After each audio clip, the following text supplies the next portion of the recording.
जय हिंद दोस्तों, आप लोगों का स्वागत है आपका दिलदार यूट्यूब चैनल फाड़ू गुरुजी में। आज हम पढ़ाने वाले हैं गुणनखंड, गुणज तथा उनके गुण। ये नवोदय का लेसन 4 है, इसको बढ़िया से पढ़ाया जाएगा। ये थ्योरी आपका है, समझ लेना। इसका पहला आपको थ्योरी होगा गुणनखंड। क्या होगा? गुणनखंड। कॉपी पेन ले लो, अपना उतार लो, समझ लो ना। जो जो मैं पढ़ा रहा हूँ सेम टू सेम वही आएगा क्वेश्चन में।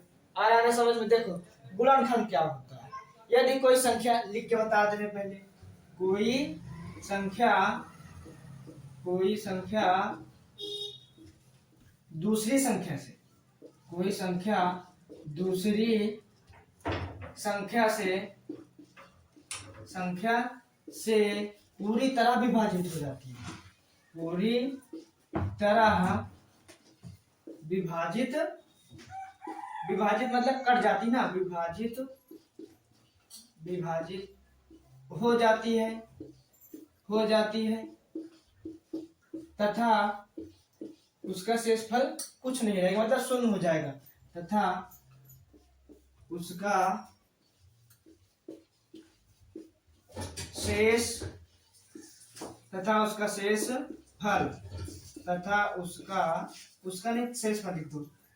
शेषफल शून्य हो जाए और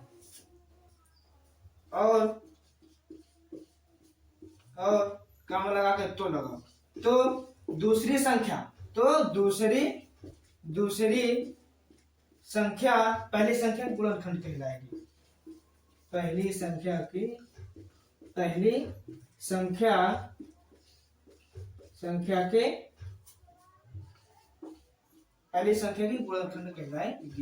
गुणनखंड कहलाती है। कोई दिक्कत नहीं। चलो उदाहरण देख लेते हैं इसमें का। गुणनखंड देख लो, उदाहरण गुणनखंड का उदाहरण आपका होगा, जैसे कि हम 6 ले लें। 6 ले, आप ये सोचो, अब 6 को कौन कौन संख्या काट सकती है? 1 भी काट सकती है, और 2 भी काट सकती है, 3 भी काट सकती है, और 6 भी काट सकती है। 6 को 6 भी काट सकती है, समझ रहे हो ना? देखो फिर से बता रहे हैं, यदि कोई संख्या दूसरी संख्या की, कोई संख्या होगी, वो दूसरी संख्या होगी, दूसरी संख्या जो होगी वो पूरी तरह से विभाजित कर देगी, मतलब पूरी तरह से काट देगी, और जो है कि इसमें कुछ शेषफल नहीं बचेगा। शेषफल मतलब शून्य, इसका शेषफल शून्य हो जाएगा, और दूसरी संख्या का पहली संख्या का वही गुणनखंड कहलाएगा। उदाहरण में देख लेते हैं, आप लोग देखते हैं। जैसे 6 का उदाहरण, 6 को देख लेते हैं उदाहरण। अब 6 को कौन कौन संख्या काट सकती है? 1 काट सकती है, 2 काट सकती है, 3 भी काट सकती है, और 6 को 6 ही काट सकती है। समझ में आया ना? आ रहा ना समझ में? आ रहा समझ में तो लाइक सब्सक्राइब जरूर करिएगा। आ गया समझ में? चलो अब अगली हेडिंग होगी आपका उभयनिष्ठ गुणनखंड। उभयनिष्ठ गुणनखंड इसकी अकॉर्डिंग आता है। आ रहा समझ में ना? लिख लो, आराम से लिख लिए। चलो देख लेते हैं उभयनिष्ठ गुणनखंड। उभयनिष्ठ गुणनखंड क्या होता है? समझ में आ रहा ना? ठीक। अगर समझ में आ रहा हो ना तो लाइक सब्सक्राइब जरूर करिएगा। समझ में आया ना?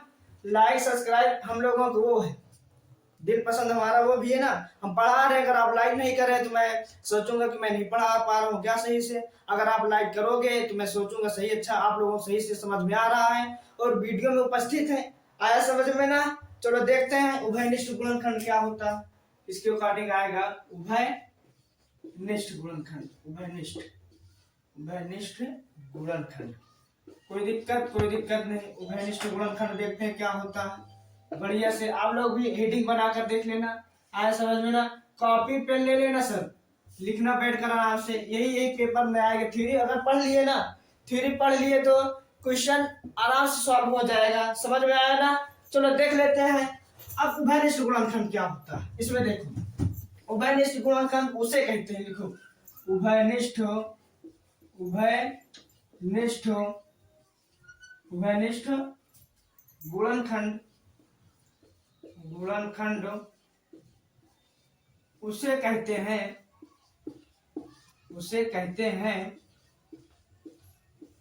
हैं जो दी गई,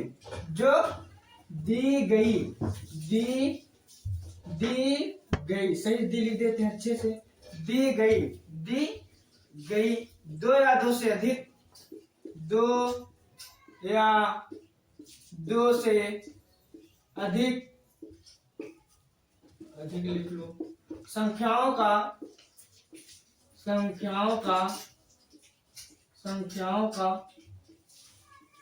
प्रत्येक संख्याओं का नहीं अधिक, देखो दो या दो से अधिक संख्या रहेगी उसमें, आया समझ में ना।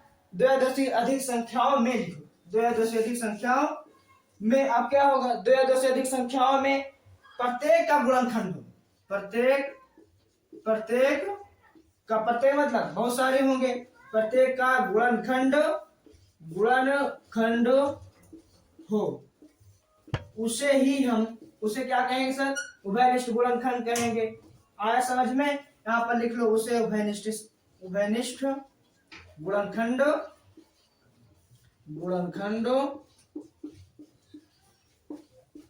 कहते हैं। ये वाला समझ में आया थ्योरी, उदाहरण बता दूंगा तो आराम से समझ में आ जाएगा। उदाहरण देख लेते हैं इसका। उभयनिष्ठ मतलब होता है किसी संख्या को, जैसे दो संख्या रहेगी, दोनों संख्या में एक संख्या को हम जो है कि ले लेंगे, जैसे कि दो ये है और दो ये है, गुणे में अगर ये दो संख्या दिख रही, दोनों संख्या में से एक संख्या निकाल लेंगे, यही होता है उभयनिष्ठ। समझ में आया ना। उदाहरण दूसरा बताएंगे, अच्छे से बताएंगे। आया समझ में ना। आला रे आला, क्वेश्चन को फाड़ डाला। आया समझ में ना। दो बात देखो, आप लोग जो है कि दोबारा बोलो, आला रे आला, क्वेश्चन को फाड़ डाला।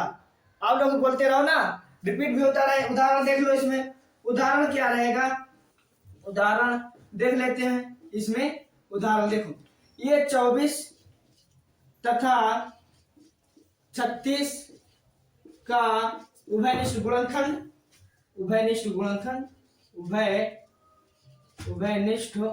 या सही लिख देते हैं, उभयनिष्ठ गुणनखंड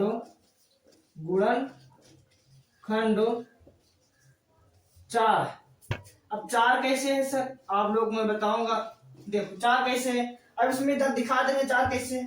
देखो जो 24 है, 24 को देखो 4 गुणे 6 करेंगे तब भी 24 आएगा। और आना समझ में, उभयनिष्ठ इसलिए 4 लिया गया है।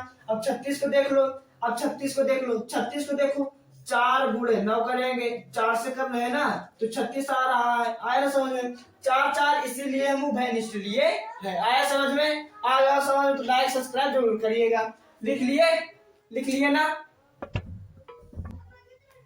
इतना है समझ में, यही दोनों उभयनिष्ठ होता है। आ गया समझ में, लिख लिए। आला रे आला परिभाषा से क्वेश्चन फाड़ डाला, आला रे आला परिभाषा से क्वेश्चन को फाड़ डाला। आया ना समझ में, इसको लिख लिए, लिख लो आराम से, स्क्रीनशॉट भी ले लो, यही सब आएगा परिभाषा में बढ़िया से। अगर हमारी वीडियो देख लिए, आराम से परिभाषा की वीडियो देख लिए, तो क्वेश्चन आराम से समझ में आ जाएगा। आराम से आप लोग खुद सॉल्व करोगे क्वेश्चन को। ऐसा समझ में ना। दूसरा देख लेते हैं, तीसरा है ना, इस बार तीसरा हेडिंग होगी आपकी, इसको रेज करके बता रहा हूँ तीसरा हेडिंग कौन सी होगी। अच्छे से बेहतरीन से हंसते खेलते हुए पढ़ेंगे, आ रहा ना समझ में। चलो देखते हैं। तीसरी हेडिंग आपकी होगी अभाज्य गुणनखंड। क्या, अभाज्य गुणनखंड, अभाज्य लिखो, अभाज्य गुणनखंड। अभाज्य गुणनखंड क्या होता है सर, अब ये क्या होता है आप लोगों को पता होना चाहिए। गुणनखंड क्या होता है, गुणनखंड में बताया हूं ना पहले ही, मतलब वीडियो शुरुआत करते ही मैं बताया हूं गुणनखंड क्या होता है। समझ में आया ना। चलो देख लेते हैं क्या होता है। किसी संख्या की, लिखो किसी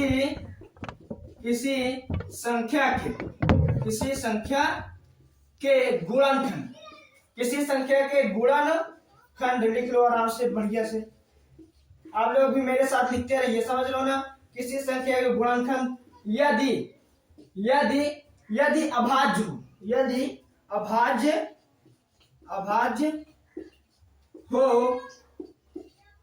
अभाज्य हो तो उस संख्या को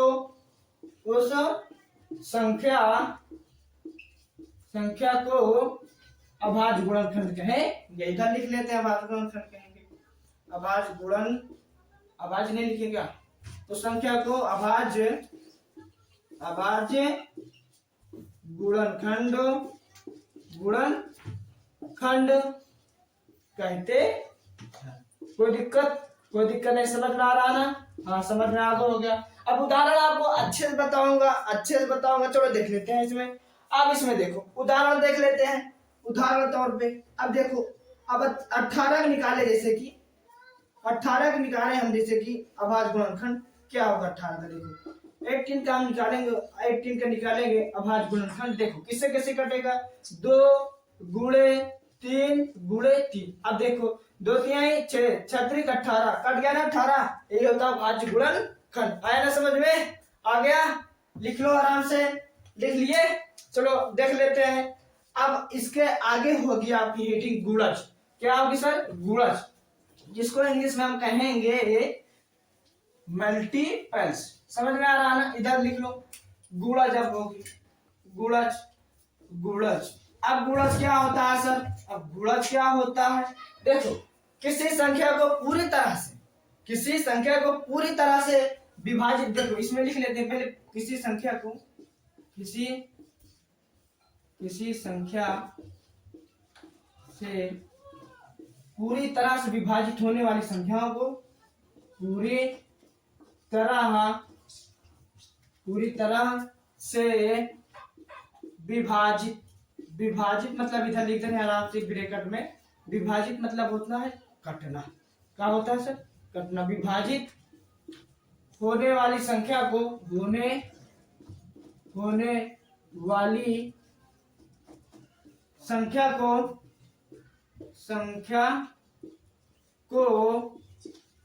गुणज कहेंगे। क्या कहेंगे सर?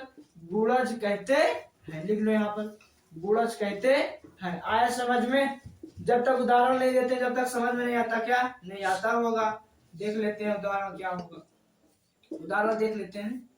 हमारा बहुत सारा एक वीडियो बना है, इसको आप देख लीजिएगा, सही से देख लीजिएगा। वो देखो ये मतलब चौथा चैप्टर है, उसमें पहला चैप्टर, दूसरा, तीसरा सब बनाया गया है, उसको आप जरूर देखिएगा। जैसे कि हम देख लें उदाहरण में 5 के गुणनखंड। क्या?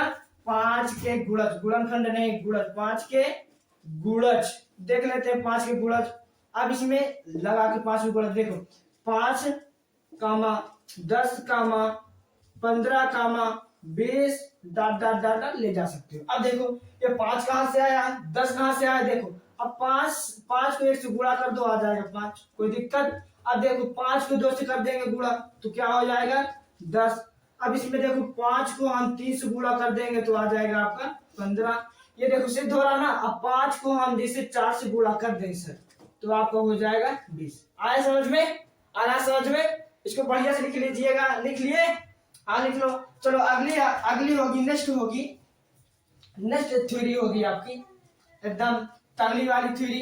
जो थ्योरी मैं बता रहा हूँ ना सर, वही थ्योरी पढ़ लिए ना तो क्वेश्चन आराम से सॉल्व हो जाएगा। आ रहा ना समझ में? 5 थ्योरी है, ये थ्योरी से पूरा क्वेश्चन, पूरा लेसन समाप्त हो जाएगा। एक लेसन समझ लेना। अब इसमें देख लेते हैं उभयनिष्ठ गुणज क्या होता है। उभयनिष्ठ गुणज क्या होता है? उभयनिष्ठ गुणज बढ़िया से बना लो, हेडिंग बना लिए, हेडिंग बना लेते हैं। अब देखो इसको बना तो लिए हेडिंग, इसको अच्छे से बताएंगे, बेहतरीन से बताएंगे। बताएं, देखो कोई संख्या